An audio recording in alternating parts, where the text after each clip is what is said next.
बिस्मिल्लाहिर्रहमानिर्रहीम। मस्जिद कोफा के अंदर हम दाखिल हो गए।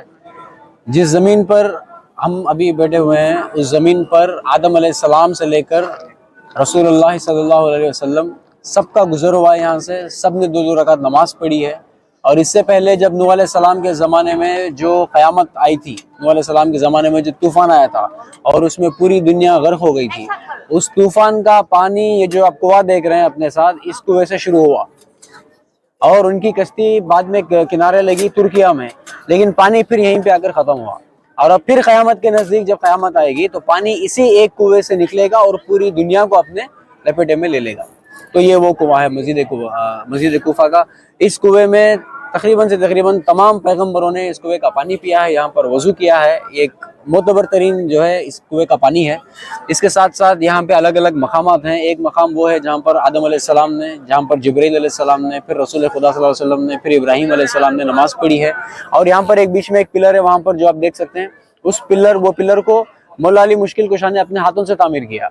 किस लिए तामीर किया? वो जो बीच में जो दो हरी छतरियों के बीच में दिख रहा है ना, हाँ, उस पिलर को मौला अली मुश्किल कुशा ने अपने हाथों से तामीर किया। क्यों तामीर किया? उस वक्त, उस जमाने में वक्त देखने के लिए, कि वक्त का पता चल जाए, हाँ, वक्त का पता चल जाए, इसलिए मौला अली मुश्किल कुशा ने तामीर किया। इसी की कॉपी को करते हुए टीपू सुल्तान शहीद रहमतुल्लाह अलैह ने हिंदुस्तान में सबसे पहले इस तरीके की वक्त की घड़ी जो है तामीर की है, अल्हम्दुलिल्लाह। और इसके बाद ये जो आप गुंबद देख रहे हैं, इस गुंबद के नीचे सरकार सैयदना इमाम मुस्लिम इब्न अकील अलैहिस्सलाम, जो इमाम हुसैन अलैहिस्सलाम के सफीर थे।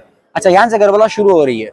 इमाम हुसैन अलैहिस्सलाम को कूफियों से, इस शहर वालों से तकरीबन एक के बाद एक खतूत आ रहे थे कि हम यजीद की बैत नहीं करना चाहते, यजीद एक जालिम बादशाह है, हम उसके शर से तंग आ चुके हैं, हमने आपके बाबा अली का साथ दिया, हमने आपके भाई हसन का साथ दिया, हम उनके मानने वाले, हम उनके चाहने वाले, हम आपसे गुजारिश करते हैं कि इमाम हुसैन अलैहिस्सलाम आप आएँ कूफा मदीना से, आप यहाँ पे तशरीफ़ लाएँ, हम आपका रहने का इंतज़ाम करेंगे, हम आपके हाथ पर बैत करेंगे, हम आपको अपना जो है पीर मुर्शिद भी मानेंगे, हम आपको अपना खलीफा भी मानेंगे। खतूत आना शुरू हुए तकरीबन 1.5 साल पहले, करबला के 1.5 साल पहले 59 हिजरी में खतूत आना शुरू हुए किसे? इमाम हुसैन अलैहिस्सलाम को। इमाम हुसैन अलैहिस्सलाम एक के बाद एक खतूत को इग्नोर करते गए। रीज़न क्या था इग्नोर करने का इमाम हुसैन अलैहिस्सलाम को? कि इन्होंने इनके बाबा अली को, ना इनके बाबा अली का साथ दिया, उनके बाद ना इमाम हुसैन अलैहिस्सलाम का साथ दिया।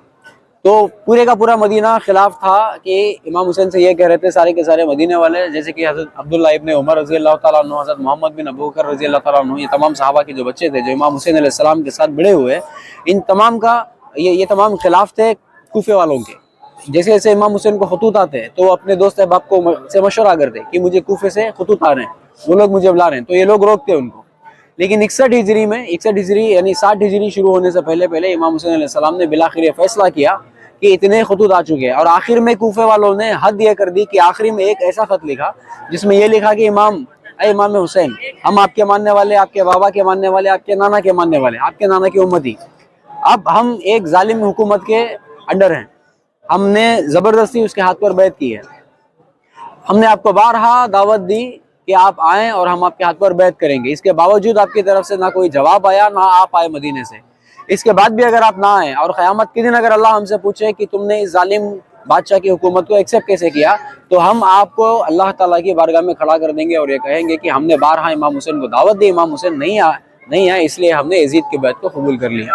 यह आखिरी खत था। इस खत को देखने के बाद इमाम हुसैन अलैहिस्सलाम ने अपना इरादा बदला।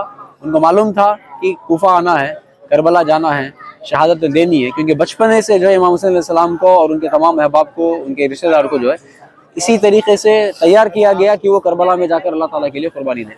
तो इमाम हुसैन ने आखिर फैसला किया। फैसला करने के बाद उन्होंने ये सोचा कि मेरे जाने से पहले, क्योंकि इन्होंने पहले इनके बाबा अली को धोखा दिया, फिर इमाम हसन को धोखा दिया, तो इन्होंने क्या किया, अपनी तरफ से एक सफ़ीर भेजा, एक अपना पैगाम देकर भेजा हज़रत मुस्लिम इब्न अकील को कि तुम जाओ कूफा में रहो कुछ दिन, कूफे के हालात देखो, कूफे के लोगों से मिलो, अगर वो वाकई में साथ देना चाह रहे हैं तो हमें एक खत लिख दो, हम उस खत के मुताबिक हम निकल कर आ जाएंगे।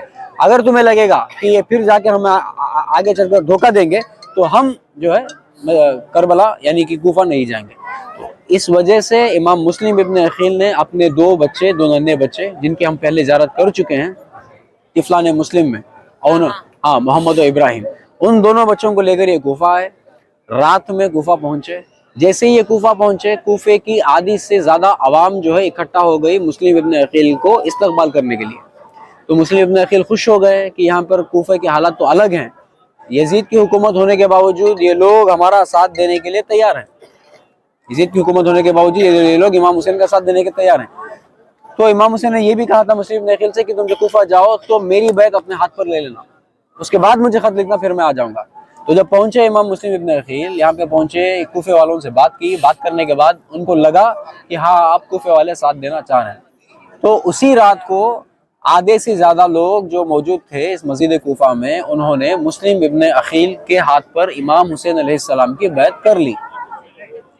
یہ دیکھتے ہوئے امام مسلم ابن عقیل نے یہ کہا کہ کل صبح فجر کی نماز میرے پیچھے پڑھیں گے، جن لوگوں نے بیعت کی ہے وہ بھی، اور جو لوگ اور بیعت کرنا چاہ رہے ہیں وہ بھی فجر کی نماز وہاں پڑھیں گے۔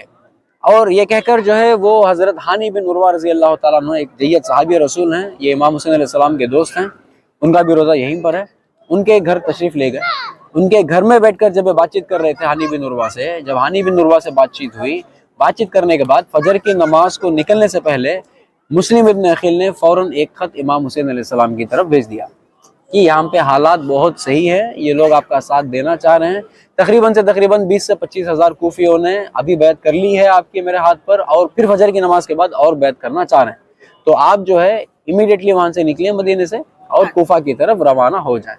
یہ خط لکھ دیا فجر کی اذان سے نماز سے پہلے بھیج دیا، سفیر امیڈیٹلی نکل گیا کوفے سے مدینے کی جانب۔ آئے مسلم ابن عقیل فجر کی نماز پڑھانے کے لیے، جب پیچھے گھوم کر دیکھا تو تقریباً پورے کا پورا کوفہ موجود تھا، پورے کا پورا کوفہ موجود تھا۔ نماز شروع کی مسلم ابن عقیل نے اپنی امامت میں، جب سلام پھیر کر دیکھا تو پیچھے 20-25 ہزار کی جگہ صرف 5 لوگ باقی تھے۔ اب یہ کیسے ہوا؟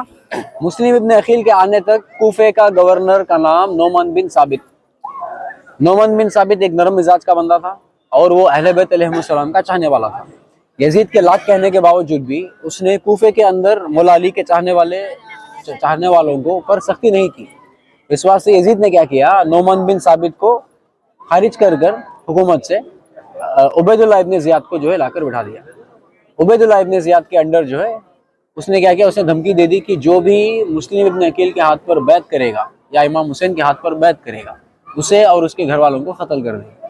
یہ بات سن کر کوفے والے صبح فجر کی نماز کے بعد، کوئی نہیں تھا پیچھے، صرف 5 بندے تھے، اور فوری طور پر جو ہے مسلم ابن عقیل کو یزید کی فوج آ گئی گرفتار کرنے کے لیے۔ مسلم ابن عقیل یہاں سے بھاگ چکے تھے، 3-4 گھروں میں جو ہے انہوں نے پناہ لی، ان کی لگاتار تلاشی لی گئی تھی۔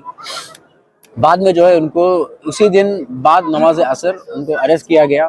اریسٹ کر جو ہے یہ جو عمارت دکھ رہی ہے، اس عمارت کے اوپر لے کے گئے، تقریباً 10 سے 15 بار اوپر سے نیچے پھینکتے گئے جب تک وہ شہید نہیں ہوئے۔ اسی سرزمین پر مسلم ابن عقیل کو فرسٹ فلور پر یہاں پر اوپر لے کے گئے، اسی عمارت پر اوپر لے کے گئے، نیچے پھینکتے، پھر دیکھتے یہ زندہ ہے یا نہیں، پھر اوپر لے کے جاتے، پھر نیچے پھینکتے، ایسے 15 بار کر جو ہے مسلم ابن عقیل کو یہیں پر شہید کر دیا۔ ان کے شہید ہونے کے بعد ہانی بن عروہ رضی اللہ تعالیٰ عنہ کو بھی شہید کر دیا، اور ان کے بعد جو ہے طفلان مسلم یعنی کہ ان کے بچوں کو شہید کیا، اس کا میں نے تو واقعہ آپ کو پہلے بتا دیا ہے۔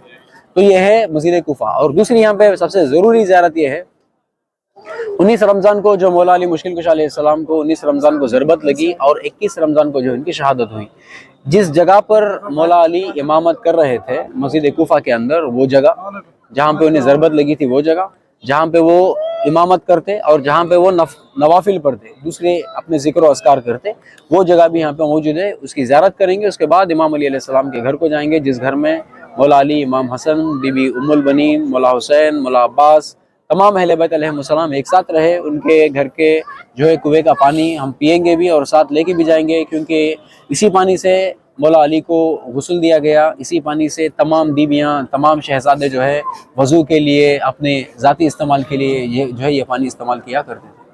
ٹھیک ہے، ابھی اٹھیں گے، جلدی جائیں گے، جلدی زیارت کریں گے، اور انشاءاللہ جو ہے آگے بڑھیں گے۔